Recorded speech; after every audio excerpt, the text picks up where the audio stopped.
Thank you, Madam Presiding Officer.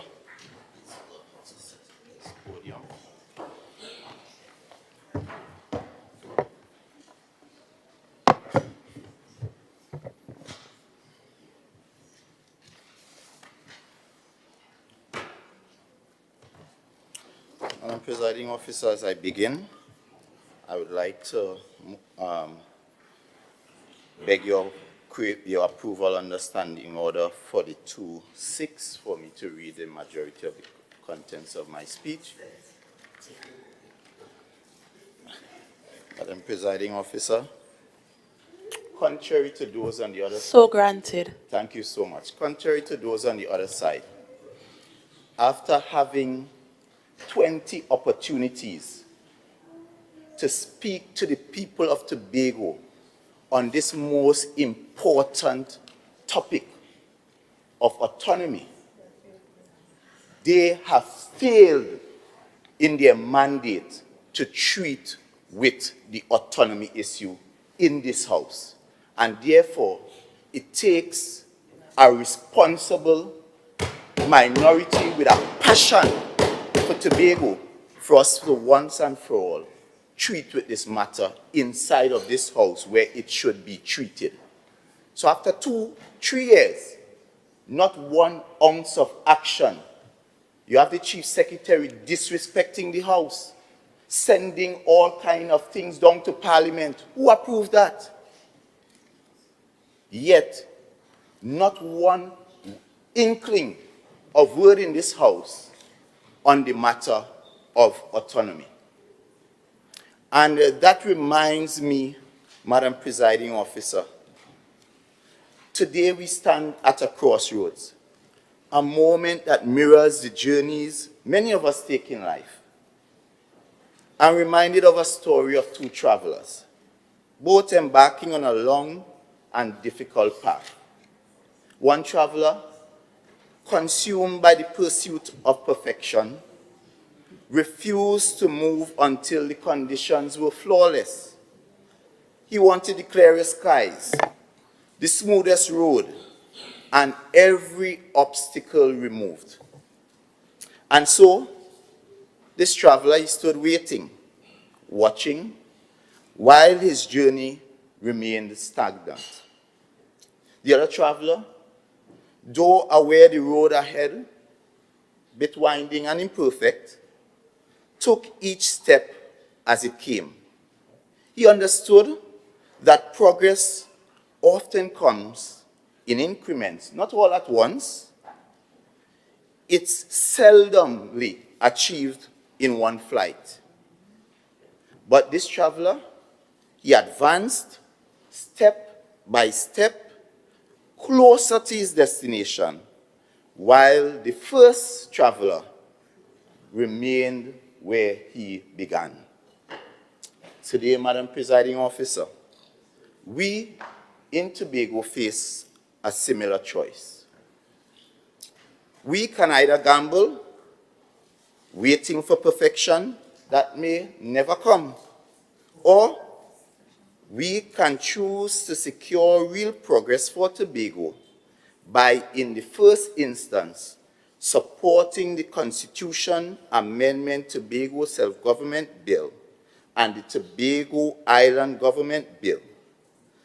These bills may not be perfect, but which bill ever is? And I recall in the presence, Madam Presiding Officer, of both the Leader of Assembly Business and your good self, the former clerk of the Parliament said to us, based on her years of experience, is that this Tobago Amendment Constitutional Bill and this Tobago Island Government Bill are but 2 of the best pieces of legislation she has ever worked on in her entire parliamentary career. Madam Presiding Officer, it is against this backdrop that these bills represent a giant step forward in the pursuit of self-governance. And with the Prime Minister's recent announcement that the two Tobago bills will soon be put to a vote, I stand proud as a Tobago-born and bred patriot to present this motion, which stands in my name and which reads as follows.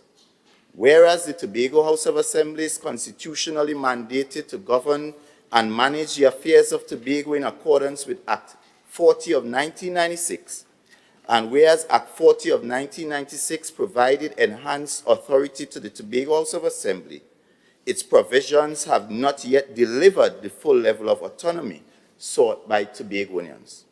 And whereas for over 3 decades, successive efforts to achieve consensus both within and outside Parliament have failed to secure the passage of bills that would grant Tobago the desired autonomy, and whereas the Prime Minister of Trinidad and Tobago has announced the Constitution Amendment Tobago Self-Government Bill and the Tobago Island Government Bill will soon be debated and put to a vote in Parliament, and whereas these bills represent a historic step forward, proposing substantive improvements to Tobago's autonomy and authority, including the establishment of the Tobago Legislature and the entrenchment of core provisions for Tobago's self-governance. Be it resolved that this House acknowledges that the provisions of these bills will have a far-reaching and positive impact on the powers of the Tobago House of Assembly and the quality of life for all Tobagonians. Be it further resolved that this House unequivocally supports the swift and unhindered passage of these bills into law, recognizing that any further delay would perpetuate the long-standing disenfranchisement of the people of Tobago. And be it further resolved that this House endorses all necessary actions to ensure the passage of these bills, including an urgent bipartisan meeting between members of the Tobago House of Assembly and members of the Parliament to facilitate their smooth and timely enactment without further amendment. And Madam Presiding Officer, I wish to indicate my colleague, Councillor Petal Daniel Benoit, will make a minor amendment to this motion to change the word amendment to delay, to keep within the spirit of us having those bipartisan consultations. Madam Presiding Officer, in 1980, I wasn't yet around to witness the foundation of the Tobago House of Assembly, laid by giants like Dr. Winston Murray and Arthur Napoleon Raymond Robinson. By 1996, as a student now entering Bishop's High School, I watched from the sidelines as patriots like Mr. Hochoy Charles carried the mantle securing the Tobago House of Assembly Act 40 of 1996. Later, as I matured, I became more aware of the efforts of leaders like Mr. Orville London, Mr. Stanford Calendar, and Mr. Kelvin Charles, who continued the fight.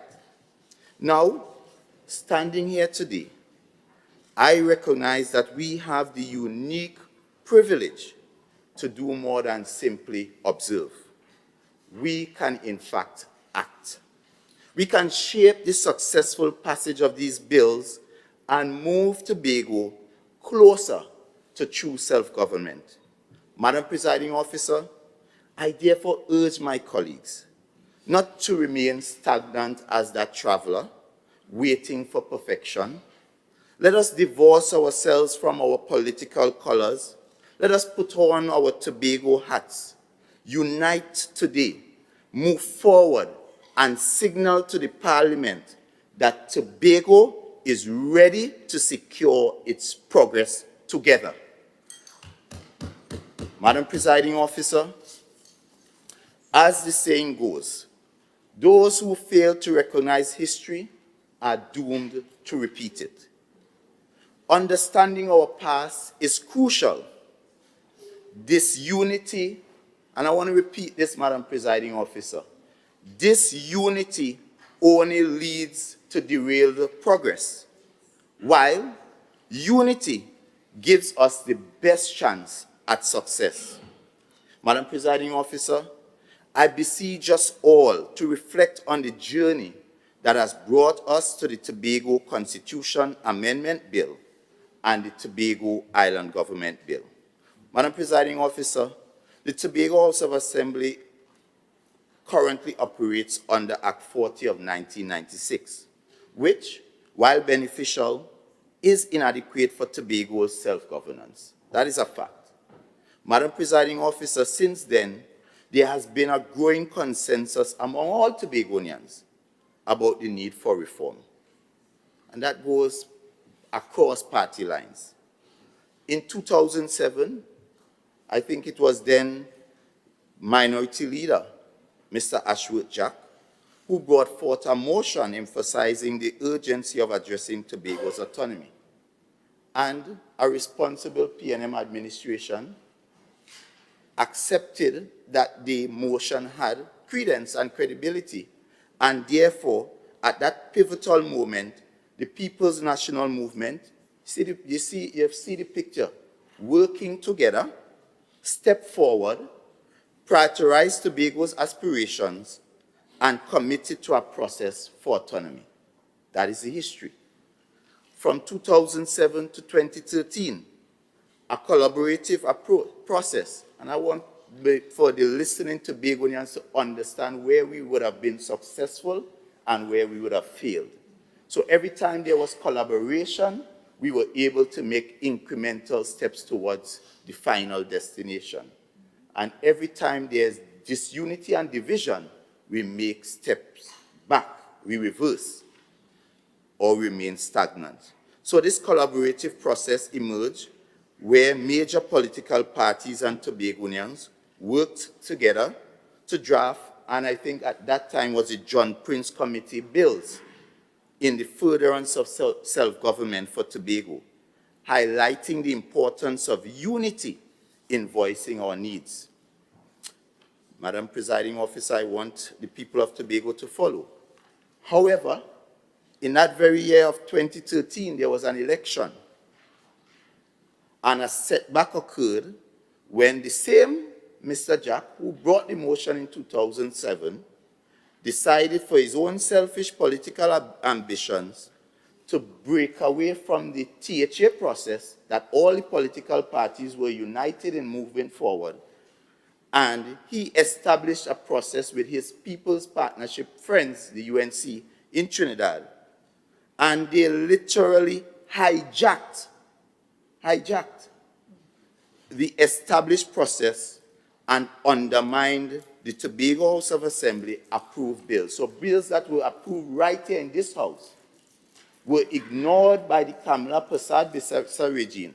And that's why I cringe, Madam Presiding Officer, at these younglings and those who weren't following the politics that is somehow promoting this Kamala bill like if it was some kind of savior to Tobago, when it was the height of disrespect.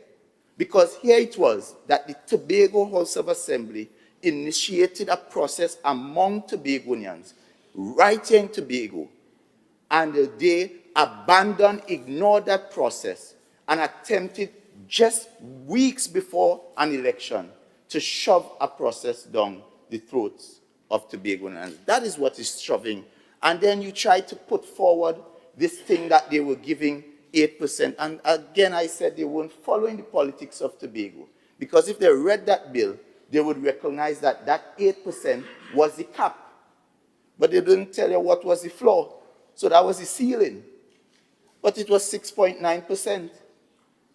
So what they did was lock you into, again, a threshold. And if you are making progress, you had a threshold of 4.03% and 6.9%, and the history has showed over time, notwithstanding no matter who is in power at the central government, you get closer to the floor, your lowest threshold. And therefore, for you to tout that we were going to get 8% from Kamala is quite foolish when the floor is 6.9. So it means if you're following the history and the trend, if we were to approve that bill, you would get almost close to 6.9%. And here we are. These bills guarantees Tobago that very 6.8%, but that is...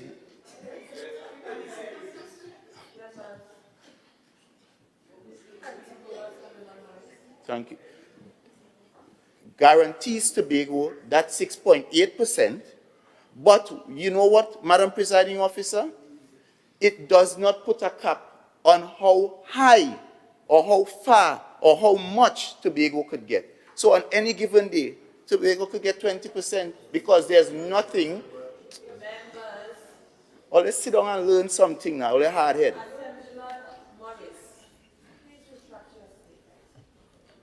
Madam Presiding Officer, I would retract and simply say you all are behaving like children.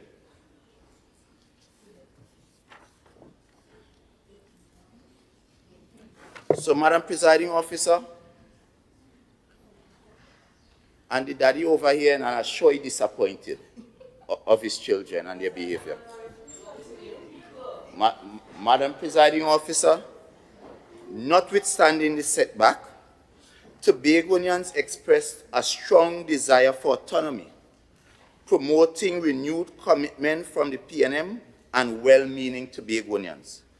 Under the leadership of Mr. Orville London as Chief Secretary and supported by Tobago patriot, the late Mr. Ochoy Charles, the focus returned to advancing Tobago's autonomy, culminating in the development of the Tobago Constitution Amendment Bill, which was approved by the Assembly and transmitted to the Cabinet en route to the Parliament for debate. And I want to just stop to again remind Tobagonians of the difference in the process. So you had the Kamala situation where she ignored the bills that were sent from the Tobago House of Assembly, but you have the PNM process where these bills that were sent from Tobago received the respect that it deserved. It was accepted untouched, no amendments, no trouble, and laid in the Parliament. And it's being laid in the Parliament, it was put to a joint select committee of the Parliament. And Madam Presiding Officer, for our listeners, I want to elucidate on what the joint select committee of the Parliament is. Because, you know, there's a talk going around that this is the PNM bill, and the PNM take away this, and the PNM didn't leave this in, and the Joint Select Committee of Parliament includes members from all cross-section of the Parliament, including members from the government, members from the opposition, and members from the independent bench. And of course, in this instance, we had, as part of this committee, representing the independent senators, one of Tobago's most distinguished persons in the person of Dr. Maria Dillon Remy, who was part of all these discussions that birthed these two pieces of legislation. And I don't think we can get a more independent-minded Tobagonian than Dr. Maria Dillon Remy. So if we are saying the bills aren't good, and it's the PNM, then we are also in the same breath saying that Dr. Remy does not have a heart for Tobago. Madam Presiding Officer, the Tobago Constitutional Amendment Bill and the Tobago Island Government Bill have been languishing in the committee stage of Parliament since June 2021, while the people of Tobago have been waiting for these critical steps towards self-government. The so-called friends of this current THA administration, the UNC, they have signaled their intention to reject these bills. And you know what is even more disingenuous about their rejection? They stood behind the utterances of the current Chief Secretary, who outrightly told the UNC, gave them the legs to reject the bills by saying Tobago don't want this bill. But you know, at no point in their discussions, they looked and made contributions as to how these bills can be improved where they may see flaws. And that is what parliaments, as I know it, are for. When you have legislation, you look at the legislation, and where there are areas to improve the legislation, you have meaningful debate. And if you are serious about coming to a conclusion that will benefit the people of Tobago, then you will debate, you would make recommendations, and then you would have consensus and you would approve. But the UNC is hiding behind the cloak of those that would come here today to say to Tobago, simply reject the bills. Madam Presiding Officer. Minority Leader, before you go any further, I'm going to remind all members of Standing Order 45-5, imputing improper motives against any member of the House. No, I'm not saying that's what you're saying. No, understood. But I'm just guiding you all accordingly. And if you don't know what imputing means, I looked it up. It means to assign value to something or someone by inference. So please be guided accordingly as you move forward. Everyone, please continue. Thank you, Madam Presiding Officer. And I keep referring to the bills, the bills, the bills. But I know, and there may be a number of Tobagonians still not familiar with all the details of the bills. But what I will attempt to do here in this period of my contribution is simply kind of give Tobago a general understanding as to what these bills is seeking to achieve. And I also want to remind Tobagonians that if you simply go online and Google the Tobago Constitution Amendment Self-Government Bill and the Tobago Island Government Bill, you may get a GSC report that is not reflective of the current bills that are in front of the Parliament. In fact, I have the most recent report that is it, and that was given to us, I remember, on our visit to the Parliament, and therefore it is a far superior document to anything that you would find online.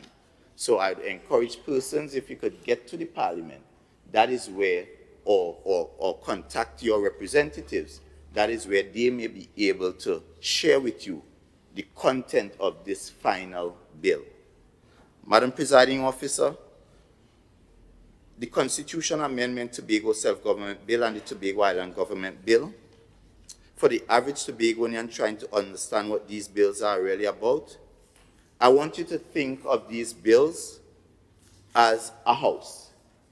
You have a foundation, being the Constitution Amendment Bill, and then you have the superstructure, the walls, the windows, the things that you see that makes the house livable, and that is the Tobago Island Government Bill. The foundation is crucial.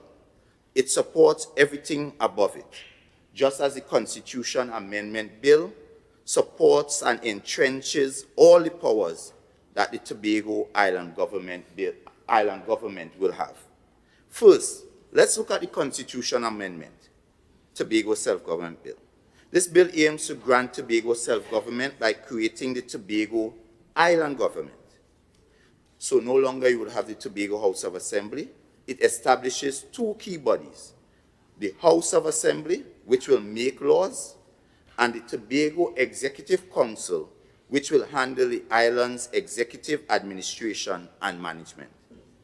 This bill consists of 21 clauses, and because it proposes fundamental changes to our Constitution, it requires a special majority to pass. This means it needs the approval of at least 3/4 of the House of Representatives and 2/3 of the Senate. Now, why is this important, Madam Presiding Officer? It is important because one of the key provisions, Clause 4, for instance, recognizes the right to self-determination for the people of Tobago. This is about ensuring that we as Tobagonians have a voice in our own governance and that our status is equal to that of anyone living in Trinidad. Even further, Madam Presiding Officer, Clause 8 allows our Tobago legislature for the first time to create laws that fit our unique needs and circumstances. This bill essentially creates the legal framework for autonomy, ensuring that Tobago's needs and aspirations are prioritized. Now, Madam Presiding Officer, I turn to the Tobago Island Government Bill. This bill is akin, as I said, to the superstructure of the House. It will replace the Tobago House of Assembly Act and lay out the powers and functions of the Tobago Island Government and its legislature. This bill is broader, containing 61 clauses, and it only requires a simple majority to pass. This means it can be approved with a straightforward vote, making it more accessible. And the important considerations why the Constitution Amendment Bill is important is because that is the anchor. That is where it entrenches all your provisions, and it provides protection against any administration, any central government arbitrarily taking away those to which they have given you. And that is why the Kamla Bill, again, could not work, because it did not entrench in the Constitution these powers. And therefore, this is the first time the Tobago House of Assembly Act and its various pillars will be entrenched in the Constitution. This is why the government could have easily gone and changed the Tobago House of Assembly from 12 seats to 15 seats with a simple majority, because the Tobago House of Assembly Act is not entrenched in the Constitution, and that was a simple majority. As a matter of fact, almost every clause in the Tobago House of Assembly Act as we currently know it, except for the Tobago House of Assembly itself, can be changed by a simple majority.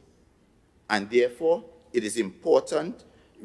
Also, I'm hearing, I saw something on Facebook and I found it so reprehensible that a learned person, no less the figure of the Deputy Chief Secretary, would so callously mislead Tobagonians, telling Tobagonians that the bills give Tobago 0 miles. 0, Madam Presiding Officer. Why would somebody be so dishonest? Madam President, and I'm making, let me put it into context. Minority Leader, okay. I know we are no aware. problem. I take it back. Have a seat. Let me just address this once and for all. Everyone is aware of what parliamentary and unparliamentary language is. It's something that I'm not going to allow in this House. Dishonest happens to be one of them. So I know that you could find a suitable synonym. No. Thank you. No problem, and I stand guided. I retract as well. But why would you call so much bacchanal when the bills are here with the writing? It's 11 nautical miles. It's actually an improvement from 6. And the thing about it, they're selling this like if the bills attempt to define Tobago from Trinidad. That is not the purpose of the definition. The definition is simply for administrative purposes. It is where the powers of the Assembly actually has the lawful remit. Because the laws of the international advice is clear. Once we remain a union and once our intentions are to remain together, then you cannot be apart. You cannot draw, when you become husband and wife, can you separate, this is my car from your car? You may want to believe so. But at the end of the day, if something happens to you, whose car it is? It's the car of the husband. So if you're in a union, in a marriage, we are Trinidad and Tobago, it means therefore that everything that is owned within the maritime space of Trinidad and Tobago is owned by the people of Trinidad and Tobago, and that is why the clause that gives us equality of status is the important clause, because it means therefore the average Tobagonian has equal access and importance and rights to whatever is owned by Trinidad and Tobago as the Trinidadian that seeks to also exist within the relationship Trinidad and Tobago. So then, how could you go about giving people the impression that somebody going and try to take away something from you? And now let me ask them the question, because I want them to answer. If you are taking away something in this bill, what is it that you now have that this bill will somehow take away? I want this secretary, the deputy chief secretary, to tell me what is it in this bill that would disenfranchise Tobagonians that is currently in the THA Act. I challenge you on that. Additionally, the claim that these bills would disenfranchise Tobago from its rightful resource is misleading, as I said, unless this administration plans to secede.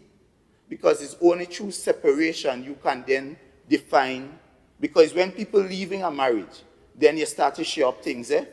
So I don't know if they have planned to leave the union, and if you all have planned to leave the union, be brave about it. Be brave about it.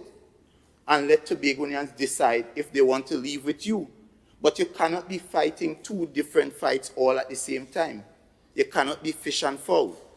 So I ask again, once our intention is to remain together, then our intention should be to see how best we can get as much as possible out of the relationship. Because the learned trade unionist here, I'm sure he would tell you, when they go into negotiation, they would usually go in with their best case. But by the time the negotiations are completed, they are compromised on both sides. And therefore, this is how I hope the average Tobagonian would view this situation. That yes, we sent down a constitution amendment bill and we asked for the best case. And of course, after deliberations by persons in the parliament utilizing various advice, they have come with a bill that gives us almost most of what we asked for, with the exception of some minor adjustments. The chief secretary is on record as saying the bills are good bills, except that they need minor adjustments. And if that is the case, why can't we have a simple agreement and discussion to, in principle, support the bills, while at the same time, if you all want, you have friends, you can recommend to your friends what the issues are that you want changed. And that is how I believe, if anybody is serious about us really getting these bills passed, that is how we'll approach it. But from what I saw on Facebook, they seem like an all-out war. And what I know about war, nobody really wins a war. Nobody wins a war. Madam Presiding Officer, let me just simply, for the average Tobagonian, explain to them some of the tangible benefits of these bills. Far too long, the refrain has been that Tobago doesn't get enough money. We hear it every day, every day, every day. The Secretary of Finance just come and she's singing the refrain better than Super Blue. Madam Presiding Officer, that ends here. These bills guarantee Tobago a minimum of 6.8% of national revenue, almost $4 billion. And the point is, we just had a budget exercise where the ask was 5.8%, or less than about 3.1 or 3.2 billion dollars. And this bill guarantees you don't have to beg, you don't have to fight, you don't have to cost nobody. And it is entrenched. You are guaranteed a minimum of 6.8%, or at least $4 billion. But what does that mean? Because that is just figures. What does $4 billion mean, Madam Presiding Officer, for the average Tobagonian? This means that the excuses stop now. The THA can no longer say that they don't have enough money to pave your roads. They can no longer say they don't have enough money, my good friend over there, to build affordable homes. Because I've been watching him work for the last 3 years and he ain't working at all because the people ain't getting no house. Madam Presiding Officer, Madam Presiding Officer, Madam Presiding Officer, or deliver the services you, the people of Tobago, rely on. When you go to Division of Health, they can't tell you there's no money to provide grants for burial assistance and grants for food card, grants for your rent. They can't tell you that anymore because they will be well-resourced. With these bills, there will be enough funding to meet your basic needs. Assemblyman Morris, you have 5 minutes. No problem. Create jobs and fund meaningful development. The cry of not enough money will be a thing of the past. Take the recent property tax issue, for example. The Secretary of Finance has flagged concerns that Tobago isn't mentioned in the new property tax bill. Well, Madam Presiding Officer, these bills fix that. Because under the new responsibilities of the Tobago House of Assembly, Tobago will collect its own property taxes. So that solves that issue at its core. Madam Presiding Officer, let's look at development. We heard about grand plans for redeveloping Scarborough, but where's the money coming from? With the Fiscal Review Commission in place, large-scale projects can finally get the funding they deserve, because these bills give us access to funding beyond the regular development allocation, making real development projects a reality. Because in addition to the Fiscal Review Commission, you can borrow without the Minister of Finance reasonably withholding that approval. And you also have the ability to now invest, so you can be futuristic in your planning and development for Tobago. And when it comes to lawmaking, these bills grant us the ability to create laws specific to Tobago's needs.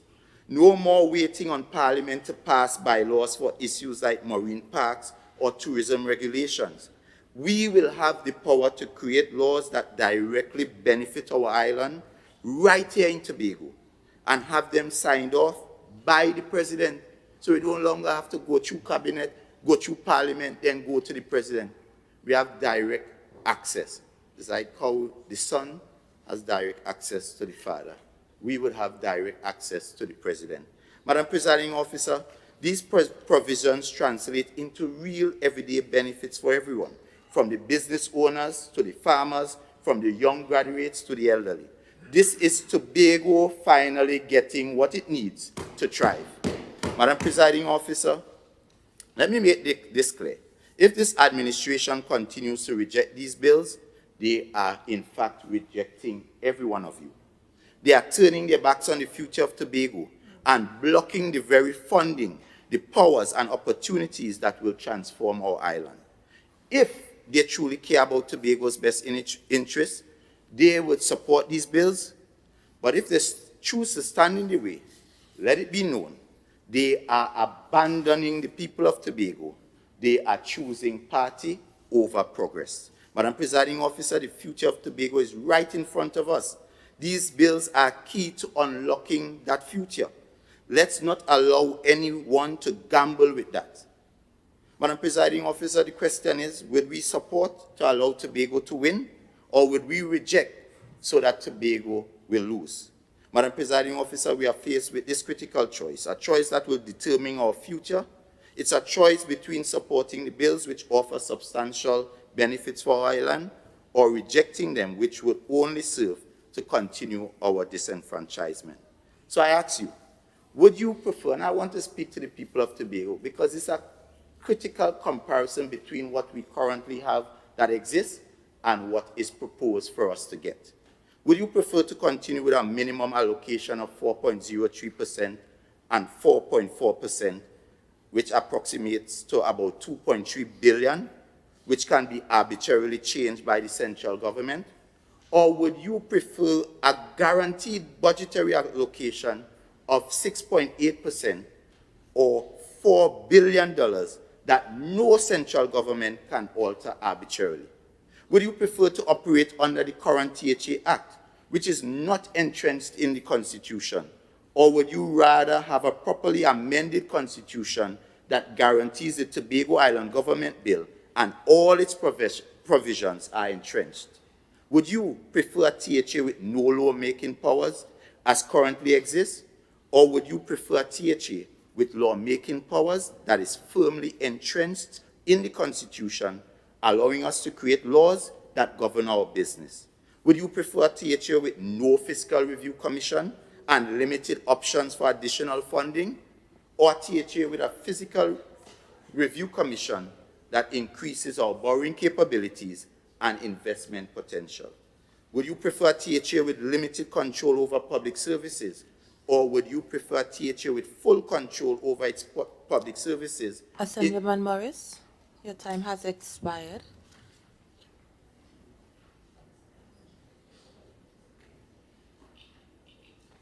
Yes, Minority Madam Councillor. Presiding Officer, I beg to move that the speaking time of the member be extended by a further 10 minutes.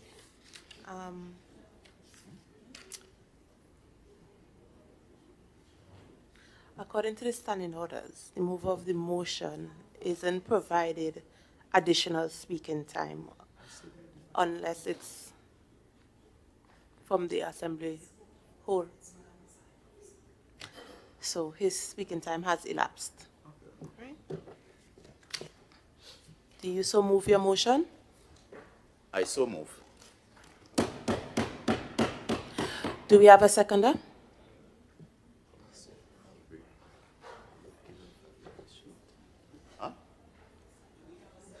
Do we have a seconder? Yes, Madam. Yes, Madam Presiding Officer, I beg to second the motion moved by the minority leader and reserve my time to speak at a later time. Honorable members, the question proposed is, whereas the Tobago House of Assembly, THA, is constitutionally mandated to govern and manage the affairs of Tobago in accordance with Act 40 of 1996. And whereas Act 40 of 1996 provided enhanced authority to the Tobago House of Assembly, its provisions have not yet delivered the full level of autonomy sought by Tobagonians. And whereas for over 3 decades, successive efforts to achieve consensus both within and outside Parliament have failed to secure the passage of bills that would grant Tobago the desired autonomy. And whereas the Prime Minister of Trinidad and Tobago has announced that the Constitution Amendment Tobago Self-Government Bill and the Tobago Island Government Bill will soon be debated and put to vote in Parliament. And whereas these bills represent a historic step forward, proposing substantive improvement to Tobago's autonomy and authority, including the establishment of the Tobago Legislature and the entrenchment of core provisions of Tobago's self-governance. Be it resolved that this House acknowledges that the provisions of these bills will have far-reaching and positive impacts on powers of the Tobago House of Assembly and the quality of life for all Tobagonians. Be it further resolved that this House unequivocally supports the swift and unhindered passage of these bills into law, recognizing that any further delay would perpetuate the long-standing disenfranchisement of the people of Tobago. And be it further resolved that this House endorses all necessary actions to ensure the passage of these bills, including an urgent bipartisan meeting between members of the THA and Parliament to facilitate their smooth and timely enactment without further amendment. Assemblyman Dr. B. Israel, you may now join the debate.